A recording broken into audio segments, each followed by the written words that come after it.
महंगाई का वजह तो यही है कि हुक्मरान आपस में नहीं बन रहे, पिसे हुए लोग वो पिसता ही जा रहे। जब रमज़ान की आमद होती है तो कुछ हमारे व्यापारी हजरात वो ज़ख़ीरा अंदोज़ी करते हैं। सर यकीन करें, हम लोग घर में 7 बंदे, 4 दुकानों से पूरे नहीं कर सकते, तो गरीब लोगों का क्या हालात होएगा।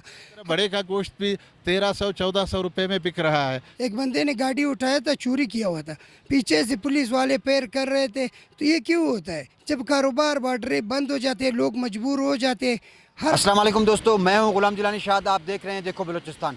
जिस तरह से आपको मालूम है कि माह सयाम का सिलसिला चल रहा है और रोज़ादार जो है अफ्तारी के लिए, सहरी के लिए और ईद की ख़रीदारियों में मसरूफ़ हैं। लेकिन अगर देखा जाए तो महंगाई सब के आड़े आ रही है। महंगाई की वजह से लोग जो है ना तो सहरी के लिए ख़रीदारी कर पा रहे हैं, ना तो जो है अफ्तारी के लिए ख़रीदारी कर पा रहे हैं, ना तो ईद के लिए ख़रीदारी कर पा रहे हैं। और दूसरी जानिब अगर देखा जाए तो जब हम लोग चला लेते हैं किसी प्रोग्राम को, महंगाई को या किसी और मामले को, तो मजिस्ट्रेट साहिबान या दीगर लोग जो हैं वो आते हैं और फार्मालिटी करके चले जाते हैं, कुछ जुर्माना करके चले जाते हैं। लेकिन मामला जूं का तू ही रहता है। ऐसा कोई सदेबाब नहीं किया जा रहा है कि महंगाई कम हो सके। इसी सिलसिले में जो है हम चलते हैं और आपको जो है ख़रीदारों से, शहरियों से भी बात कराएंगे और यहाँ पर देखेंगे कि जो लोग हमें मिले हम उनसे महंगाई के हवाले से भी बात करेंगे। मज़ीद हम आगे चलते हैं। जी, हम इस वक्त मौजूद हैं शहर में और महंगाई के हवाले से जो यहाँ पर परचून की दुकान है, हम वहाँ चलते हैं और उनसे भी बात करते हैं कि वो सिलसिले में क्या कहते हैं, उनका क्या कहना है। अस्सलाम वालेकुम जनाब। वालेकुम सर, खैरियत? क्या हाल है भाईजान, खैरियत से? शुक्र है, अल्हम्दुलिल्लाह। अच्छा, ये महंगाई दिन ब दिन बढ़ती जा रही है, जाहिर सी बात है आप भी कहीं से लाते होंगे। आया ये महंगाई किस तरह से कंट्रोल होगी? और ये आए रोज़ जो मजिस्ट्रेट भी आता है, छापे लगाता है, जुर्माने करता है, चला जाता है, आप इस बारे में क्या कहेंगे? सर महंगाई तो इतना बढ़ रहा है कि यकीन करो हम खुद इतने इस टाइम परेशान हैं। गरीब तबके को तो आप छोड़, जो लेने वाले हैं, वो लोग नहीं ले सकते। जो दुकानदार है वो इतने परेशान है कि बिल्कुल अभी इस सूरत में एक चीज़ ले नहीं सकते। ये मैंने लिया था 2300 रुपया का, आज कंपनी वाला मुझे बता रहा है कि आप 2300 का नहीं बेचो, ये 2370 का आपको पड़ेगा। तो बंदा हैरान है कि फिर किस तरह बेचे और ख़रीदार है ही नहीं बिल्कुल कोई। महंगाई इतना बढ़ गया है कि पिछले साल इन दिनों में जो चावल हम लोग 210 रुपया चला रहे थे, अभी 320 चला रहे, तो ख़रीदार बिल्कुल आ नहीं रहे। इस महंगाई की वजह क्या है? महंगाई का वजह तो यही है कि हुक्मरान आपस में नहीं बन रहे, पिसे हुए लोग वो पिसता ही जा रहे और वो जो अमीर है वो उसका जो है ना सिस्टम बढ़ता ही जा रहा है। तो इसलिए जो है ना बायद है कि हुक्मरान आपस में मिल जोड़ कर सिस्टम बनावे। अच्छा, ये हुक्मरान किस तरह आपस में मिलजोल कर बैठेंगे? हुक्मरान अभी ये जो अभी आए हुए शहबाज शरीफ साहब हो गए और जरदारी साहब हो गए, इन लोगों से अभी ये अपील ही कर सकते हैं कि खुदारा कुछ तावन अपने आप में करो कि गरीब लोगों पर थोड़ा सा 19-20 रहम करो, बस इतना ही कह सकते हैं हम लोग। अच्छा, आप चूंकि खुद एक दुकानदार हैं, आप क्या समझते हैं कि आम आदमी तो ये है कि वो रोज़मर्रा के इस्तेमाल की अशिया भी नहीं ख़रीद पाता है, आप किस तरह से सर्वाइव कर रहे हैं? सर यकीन करें, हम लोग घर में 7 बंदे, 4 दुकानों से पूरे नहीं कर सकते, तो गरीब लोगों का क्या हालात होएगा। अभी इन दिनों में इस तरह लोग आ रहे हैं कि बहुत इज़्ज़तदार लोग आ रहे हैं यहाँ पर कि यकीन करो वो रोडों पर निकल आए कि यार हमारे साथ कुछ तावन करे, तो बंदा फिर हैरान रह जाता है कि क्या करे बंदा। हम लोग खुद यहाँ पर इतने परेशान है कि हालांकि शुक्र है अल्लाह ने सब कुछ दिया हुआ है, लेकिन फिर भी परेशानी का इतना सामना कर रहे हैं कि पूछो मत। आप समझते हैं कि इन सब की वजह जो है महंगाई है? सर महंगाई किसने लाया हुआ है? महंगाई जब आपस में घर में बंदे नहीं बन जाएंगे तो बाहर से क्या सिस्टम बनेगा? बाहर वाले आपके ऊपर क्या वो करे एतमाद करेंगे? क्या आपस में अगर कोई बन जाता है तो आपका सिस्टम ऑटोमेटिकली सही हो जाता है। अगर घर में कोई बनता नहीं है तो सिस्टम कैसे बराबर होएगा? अच्छा, ये जो बार्डरों से कारोबार हो रहा है, आजकल बार्डर जो है बंद किए हुए हैं और ये पाबंदी लगाई हुई है, इस कारोबार को आप किस तरह से देखते हैं? इसका क्या असर पड़ा है कारोबार पर? सर बलूचिस्तान में तो और कुछ है ही नहीं बिल्कुल।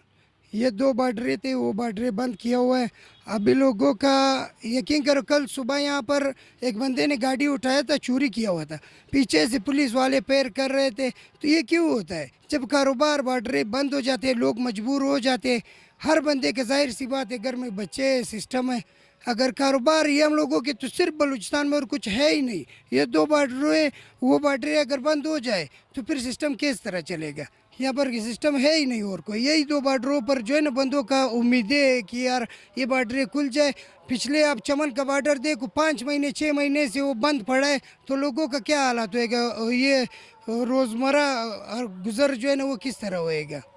बहुत मेहरबानी। महंगाई है कि लोग खरीदारी के काबिल ही नहीं रहे। देखिए, महंगाई तो काफ़ी दिनों से है, और जब रमज़ान की आमद होती है तो कुछ हमारे व्यापारी हजरात वो ज़ख़ीरा अंदोज़ी करते हैं तमाम एशिया खुर्द नोश की जितनी भी चीज़ें हैं अपने गोदामों में, और रमज़ान के आते ही फिर वो निकाल कर 1 का 4 कीमत में बेचते हैं। ज़ाहिर है जब रमज़ान आ जाता है तो लोग मजबूर हैं, बहालत मजबूरी उनको अपने खाने के लिए कुछ ना कुछ लेना पड़ता है। अलावा अज़ीन आप अगर मंडी की तरफ जाएंगे, जो जो चीज़ें आजकल आ रही हैं वो भी 1 का 4 में बिकती जा रही हैं। और अगर गोश्त को आप देखेंगे, जो रमज़ान से पहले 1600 रुपये में बिक रही थे, आजकल 2200 तक 1 किलो बिक रहा है। इसी तरह बड़े का गोश्त भी 1300-1400 रुपये में बिक रहा है। और सब्ज़ी को आप अगर लेते हैं, टमाटर, प्याज, जितने भी सब्ज़ियां हैं वो गरीब के बस की बात नहीं कि वो ख़रीद कर अपना अफ्तार कर सकें।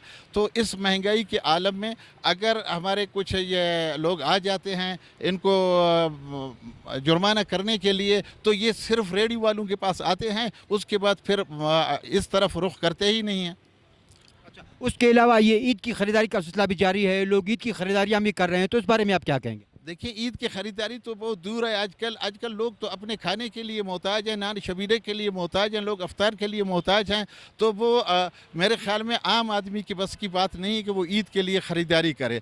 ये तो वो तबका है जिनके पास कुछ है, अपने सफ़ेद पोशी के लिए या 1-2 जोड़ा लेकर ईद के लिए अपना तैयारी कर रहे हैं।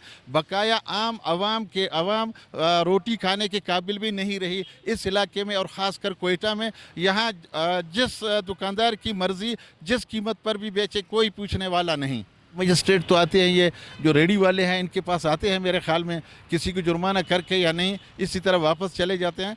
इनसे मेरी ये गुजारिश है कि ये ज़रा मंडी की तरफ जाकर देखें कि वहाँ कितनी महंगाई है, ताकि वहाँ से इस पर वो कंट्रोल करेंगे तो ज़ाहिर है यहाँ इंशाल्लाह कंट्रोल हो जाएगा। आपने सुना कि कोयटा के शहरियों का क्या कहना था, दुकानदारों का क्या कहना था, जो सियासी समाजी रहनुमा थे उनका क्या कहना था।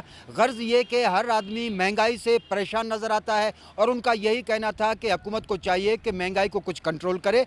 और जो खसूसन यहाँ पर दुकानदारों से हमारी बात हुई, उनका यही कहना था कि बलूचिस्तान एक पसमानदा तरीन इलाका है, यहाँ पर ना तो कारखाने हैं ना तो फैक्ट्री है। जब तक ये जो दोनों बॉर्डर हैं ये सही तरीके से नहीं खोले जाएंगे, लोगों को वहाँ से जो है कारोबार करने की इजाज़त नहीं दी जाएगी, बलूचिस्तान की तरक्की मुमकिन नहीं है। तो इसलिए हुकूमत को चाहिए कि वो बॉर्डर खोले। आइंदा हम किसी और प्रोग्राम में आपकी खिदमत में हाजिर होंगे। अब इजाज़त दीजिएगा अपने गुलाम जिलानी शाद को। अस्सलामु अलैकुम।